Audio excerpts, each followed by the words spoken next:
नमस्कार मित्रांनो, स्टडी मॅथमध्ये सर्वांचे स्वागत करतो। तुम्ही जे बघत आहात ना, ती एका चॅप्टरची क्वेश्चनची सिरीज आहे। मग या क्वेश्चन सिरीजमध्ये मी 50 प्रश्न दिलेले आहे बघा। या ठिकाणी तुम्हाला मी झूम करून दाखवतो, तुम्हाला हे 50 प्रश्न दिसून येतात।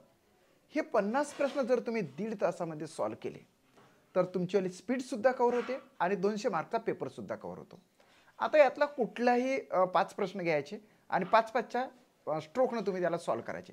5 प्रश्न तुमच्याला 2.5 मिनिटामध्ये सॉल्व झाले पाहिजे। आता बघा, मी एक प्रश्न घेतो यातला, कुठले एक आपण प्रश्न घेऊ। समजा 17वा आपण प्रश्न घेतलेला आहे। हा 17वा प्रश्न तुम्हाला या स्क्रीनवर दिसत आहे, ठीक आहे। थोडं झूम करतो म्हणजे तुम्हाला योग्यरित्या ते दिसून येईल। हा प्रश्न आहे कोणता आहे, 132 भागिले 11 वजा 15 गुणिले 8 प्लस 128 बरोबर व्हॉट। आन्सर तर तुम्हाला त्या ठिकाणी 20 दिलेलं आहे। आपलं ध्येय आहे की आन्सर 20 आणण्याचं। आता बघा, सर्वप्रथम बॉडमॅसच्या नियमानुसार भागाकार करावा लागते। तर भागाकार डायरेक्ट 11 1 11 उरले 2, 11 2 22 झालं। आता 15 8 120, सो इथे वजा 120 आपण घेतले प्लस या ठिकाणी काय तर 128। आता मित्रांनो या ठिकाणी जर बघितलं तर या ठिकाणी 108 राहतात। 12 मधून जर 120 वजा केले तर वजा 108 राहते।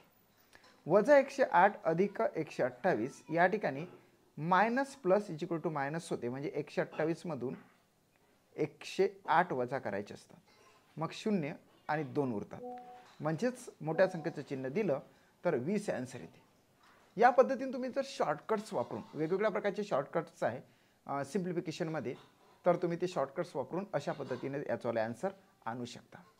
येस, ही सिरीज जर तुम्ही फॉलो केली, म्हणजेच प्रत्येक चॅप्टरमध्ये जर अशा सिरीज तुम्ही कंप्लीट केल्या तर तुमची पास होण्याची शाश्वती जास्त आहे। अशा सिरीज माझ्याकडे उपलब्ध आहे, तुम्ही क्लास जॉईन करू शकता, माझ्याशी कॉन्टॅक्ट करू शकता 7709119501 वर। Thanks for watching my video.